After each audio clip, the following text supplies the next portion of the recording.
Oh, 100%. And that's one of those other things where whether the NFL did it or not, having that idea of going out and playing, a turkey day football. I remember growing up as a kid, that's something we always did is a bunch of the school friends would get together and we'd play some tackle football. And it was one of those times where it worked out perfectly because everyone was off. We're all not Mhm. really doing anything. If you're in town, you'd come meet at the park and we'd all play for a few hours, then go home. And I think it was one of those areas that really made it exciting. Join me, Jeremy Swick, on Into the Unknown, a podcast that delves into the personal journeys, stories, and experiences of individuals across diverse professions. As a historian by trade, I firmly believe that our personal histories shape our present and offer valuable insights into our paths ahead. With that being said, let's get into it. But before that kind of came, can you talk to me a little bit about let's just talk about the marketing of Thanksgiving, because obviously this show is going to be coming out on Thanksgiving. That's kind of what we're talking about a little bit here. How have you seen the NFL kind of just continue, like, from where they started with marketing the Thanksgiving game to now? How, I mean, obviously there's big differences, but like, could you give me like three of the biggest, kind of changes you've seen from then to now? Yeah, I think the biggest one with TV, again, and I think this year, actually 2022, they're doing kind of the ode to John Madden. And with him not flying, driving the Madden Cruiser everywhere, Right. I think it's one of those things that itself became a thing. He would have Thanksgiving dinner. They do the things with the turducken. These guys would get these most ridiculous awards. On planet Earth, there's big ugly turkeys or Yeah. something call it the galloping gobbler, whatever they call it each year, and of course they hand it to them, and it's just funny because a lot of times the quarterbacks are just kind of laughing it off. I remember Favre saying, I'd rather have it than not have it, I guess, because he threw X amount of yards and Mm-hmm. so many touchdowns. But I think they Thanksgiving is one of those holidays. I think they gave themselves, whether they realized it or not, permission to have a little bit more fun. It Mm. was a little bit less of uh, a strict kind of thing. For example, like a Veterans Day or Memorial Day, where it's really those salute to services, which I think from a marketing concept does very well as well. Where Thanksgiving, you're kind of all just home, everyone's watching TV. It, I think it did well for TV advertisers. I think it worked for everyone. Just the fact that they're kind of able to market it as a little bit more of a fun holiday, if you will. Yeah. I always think of the victory turkey legs. Is that with NBC? NBC does the victory turkey legs, right? Mhm. Like that's Yep. what I think about. It's like the top five guys from the game or whatever go and get the turkey legs, which always makes me want a turkey leg, even though I've already eaten so much turkey. I'm like, God, that looks really good. I'm like, I don't need a turkey leg, but like I think one would sound nice right now, right? Yeah, it looks good. And going off that, they had me thinking too. They did a great job with the throwback uniforms too, Oh because some of yeah. those iconic moments were only when they were wearing those throwback jerseys. And Hmm. of course, now they have throwbacks almost every year. They're changing the rules to let us bring the helmets back and all that good stuff. And so I think that was one of those areas too. I always remember Detroit in their throwbacks, and of course Green Bay and Dallas and Bears, Hmm. because I think next to Detroit and Dallas, our two teams are the ones that play the most on Thanksgiving. Yeah, for sure. I want to ask you one more question, and then I'll kind of leave it with if you have any just like closing thoughts. Um, and this might be more of a back and forth, but I'm just curious to hear your thought. Um, how do you think it is that the NFL has been able to honestly own like a day of the week? Again, it goes back to marketing. Like, once upon a time, Saturday was the Lord's Day. And I know the church by me had to change the time for church because people weren't coming in because it was when kickoff began. And I really just think that it goes to show the impact and the way that the league has been able to market themselves to people, where football is really kind of it's down our throats. It's all year round, whether we think about it or not. Like, but can you just talk about like how have they been able to do that? Because I'm so fascinated by it and I don't really understand it. But like I'm so deep into it that I'm like I feel like I need to understand it. Do you know what I'm trying to say right now? No, 100%. And I'm a nerd out a little bit, which is Please. something I've learned I'm pretty good at. Yeah. So my master's was in public history, where primarily studied African American history, but another segment of that was sports and popular culture, especially as it related to kind of the era of the Roaring Twenties, Mm. and really looking at how media really shifted the landscape of not only how we see things or how we are perceived or how we're given the world, but how we interact with it as well. And so one of the things before that was newspapers. You got your Sunday Post, you got your Evening Post, you got your Daily Post, you got newspapers all the time. And you started to see even early on, I'm talking the early late 1800s, you're seeing scores as updates and kind of the big rivalries of the week, again starting at the collegiate level. But then pro football, as the NFL as we know, it's early 1920s. It becomes this marquee, perfect moment in time. We start to be able to see our favorite players live, if you will. Hmm. You'd go weekly to the newsreels and you'd watch that the news of the week, and you started seeing guys that were almost larger than life. Yeah. You look at a guy like Red Grange, the Galloping Ghost from Illinois, seeing him score 5 touchdowns in one game or in one half. You actually kind of got to see that visual of those players, which kind of brought them to life. Mm. And I think the NFL had that perfect moment where on the back of college football, not only did you have that college fan base, you started to see more and more games. I think the first Thanksgiving Day game was televised in 1953, which is pretty quick after its inception in 34, And that's knowing that they weren't. for Go sorry, ahead. really quick. For professional or for college? For professional, Okay, okay, having continue. having the Lions playing 1934, and then having the first televised Thanksgiving Day game in 53. And Okay, of course, you had to factor in World War II. So from 41 to 44, they didn't play any games on Thanksgiving Day because we were preoccupied with war. right. Again, Vietnam, or excuse me, the Korean War in the early 50s as well. So it's a really short moment in time where it became a televised event, a thing you wanted to do. But what I was saying is going off, you saw all these college, again, it starts in the college. I realize it starts in the college ranks. And when I worked at the Pro Football Hall of Fame, when I was intern at the Pro Football Hall of Fame, I would have never really thought of it to the same level. But being the curator for the College Football Hall of Fame for 4 years and really diving deep into that study, that research, and I wrote my master's thesis on college football stadiums in the 1920s. Mm. Um, Looking at that, how football became larger than life is one of those areas I really found an interest in. But you had these guys, you gather around your favorite college team. Well, now that the NFL is kind of here, you have in the 30s start to have the pro draft. Of course, the first guy drafted, Jay Berwinger, never actually played college or never played professional football. But you start seeing your favorite college player, the best athletes, go to these NFL teams, and you start a lot of times listening on radio to hear about your favorite player or reading about it in the paper, and Mm. eventually that once a TV's in pretty much every home, you look at and from research, you look at a lot of homes were pre-built where your TV would go in the living room. It would be a cutout inside the wall that would be basically TV ready. And so the NFL just had that perfect moment, I think, to continue to build, and they continued to build. Uh, I think throughout time, and of course now, as you mentioned, they have kind of their own day, and Yeah. I don't see them relinquishing it anytime soon. In fact, Monday Night Football, Thursday Night Football. Yeah. Um, I think the only reason they didn't go for Saturday is because that's a lot of competition with college football. I spend a lot of my Saturdays watching college football, but Yeah. even the playoffs, they take that over a little bit too.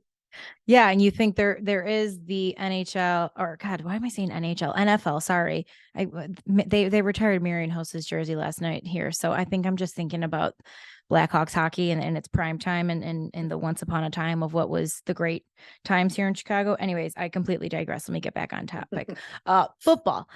It's so interesting though when you think about how it starts in college, because I even think, again, the conversation that I had last week of, um and I guess maybe you can kind of talk about this too, but like the conversation I had last week was, this new wave of sports and how really I think the sports landscape is probably going to change. It's already changing, but I think it's really going to change in the next 10 years.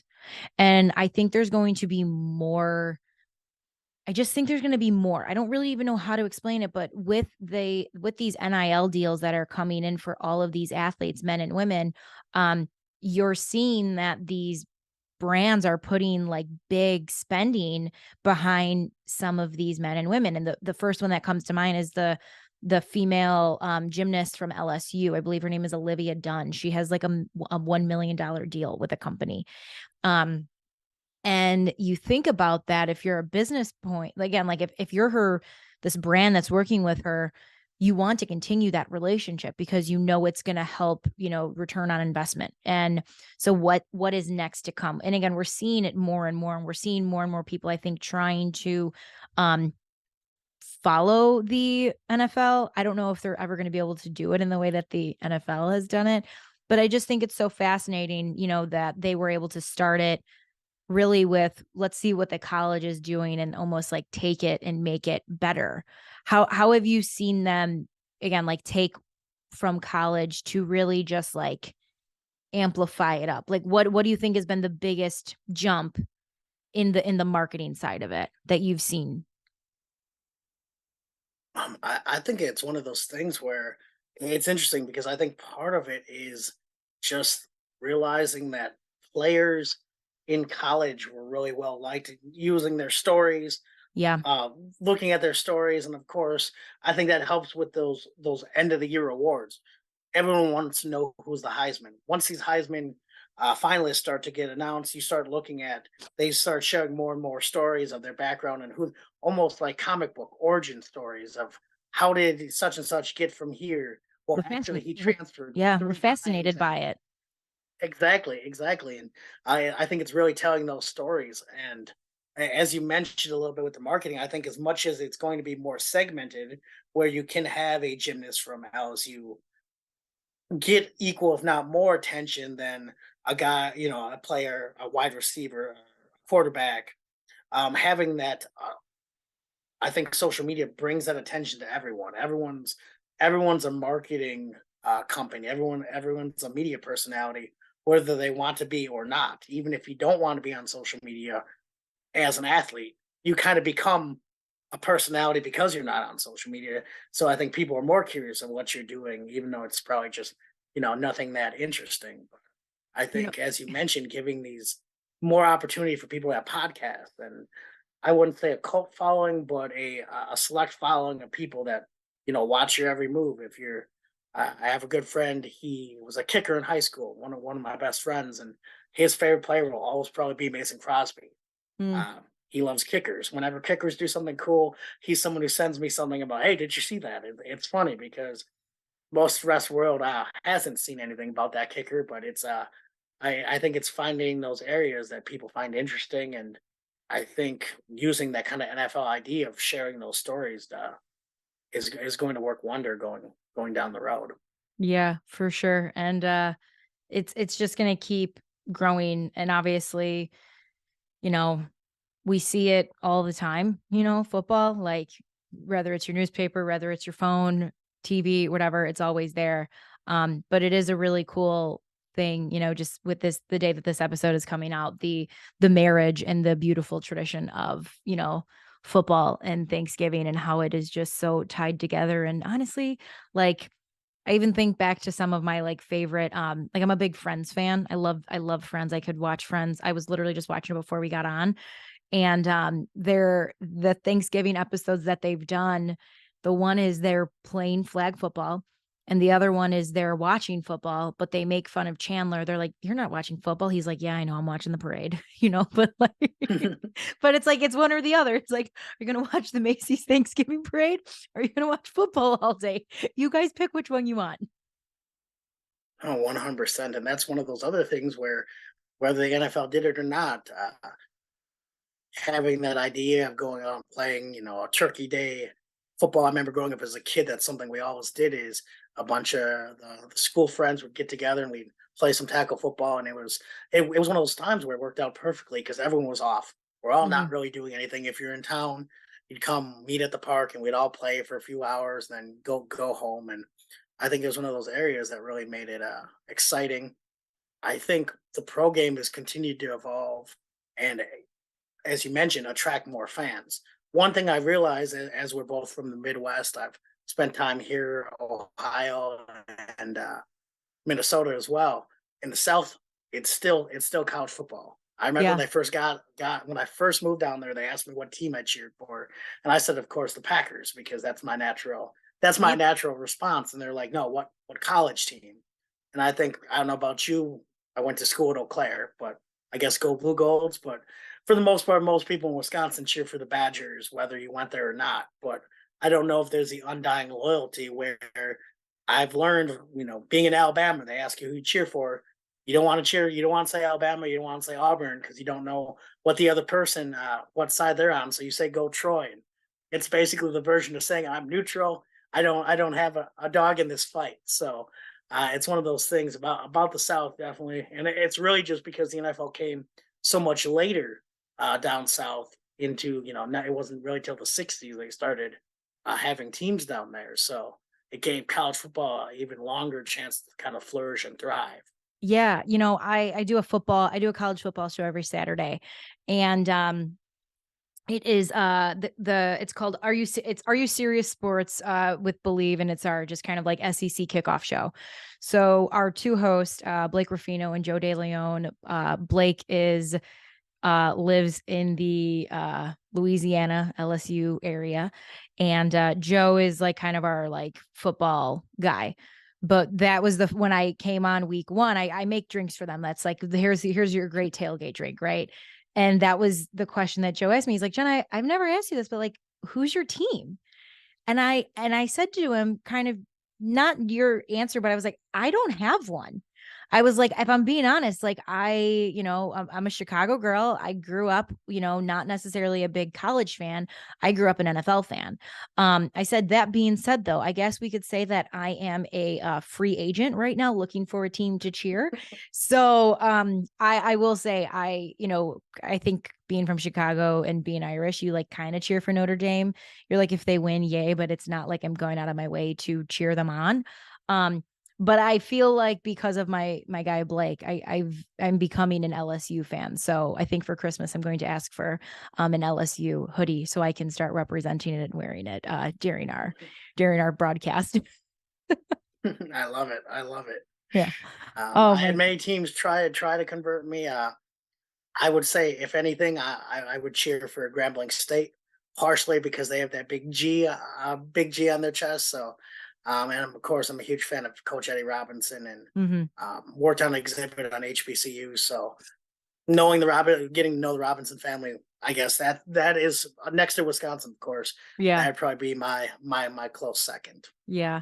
Well, and okay, you bring up Wisconsin. I feel like I'm also a Wisconsin fan too because my uncle played there back in the, oh God, a while ago. 60s. I think he played there in the 60s. So he still talks about it. It's fantastic. Jeremy, do you have any closing comments or thoughts for anyone before I let you get out of here? No, I would love to hear one of your Thanksgiving traditions. I know we mentioned that a little bit before we Ooh. started. What's something fun you do for Thanksgiving? Well, normally I bartend the night before, which means I work until like 3:30. So I'm not the most useful human being the next day. So that's kind of a tradition. But I have two I'll share. The one is we actually do a turkey bowl over by me. So I don't participate necessarily in the act of the game, but it's so much fun to go there. There's a lot of people. It's like my whole neighborhood kind of comes out. So we've been doing that, God, forever is what it feels like. And then on top of helping my aunt cook everything, I can pretty much do everything now with my eyes closed, which is pretty awesome. I love to cook. It brings me so much joy. But me and my sister normally would always pull the wishbone. That was our thing. So yeah. Yeah, that was a cool one. I'm trying to think if I have anything else. No, football's always on. Oh, actually, I do have one more, Jeremy. You're gonna make fun of me. I'm gonna make fun of me because I always say I'm nervous for the day that I have to do Thanksgiving by if my significant other's house one day, because I take a Thanksgiving nap after I eat every time. Like every time. It is embarrassing, but I do it. And I will go into the living room, sit in my aunt's chair, throw the blanket on me, and I am KO'd for 45 minutes. Hey, I love it. I feel you there. I definitely in the same boat where it's usually by that time it's probably the Cowboys game, and I'm not awake anymore for at least a little bit. But I definitely understand the post meal nap. I think You it's a got standard, to. in my It opinion. it is such a requirement, man. Like, oh my God. So I hope everyone gets their nap in today. And guys, I hope you enjoyed that as much as I did. I learned a lot. And my gosh, does Jeremy just know so much? I was like, he's like a walking encyclopedia. It's amazing. Like, I wish I knew half of that stuff. I'm happy I know my name. I'm kidding. But no, seriously, so grateful for Jeremy. Thank you so much for coming on in and just sharing some of your wisdom with all of us. And we're just going to end it there, guys. If you are listening to this on Thanksgiving, happy Thanksgiving. If you're listening to it later, um, happy belated Thanksgiving. Happy 'tis the season to be jolly. Clearly, if you're watching this, you can see that my decor is already set up for the holiday season. But thank you guys so much for hanging out with me. And I hope you all take the time today to realize that we have way more in common with each other than we have different. Until next time, take care. That was another fun episode of Into the Unknown. I truly appreciate you taking the time to listen. And if it provides you any value or entertainment, I would love if you shared it with others, liked, subscribed, and really just help the podcast grow. Again, tell a friend, tell a foe, just anyone who might enjoy hearing some stories of people's own journeys and what got them to where they are today. Till next time.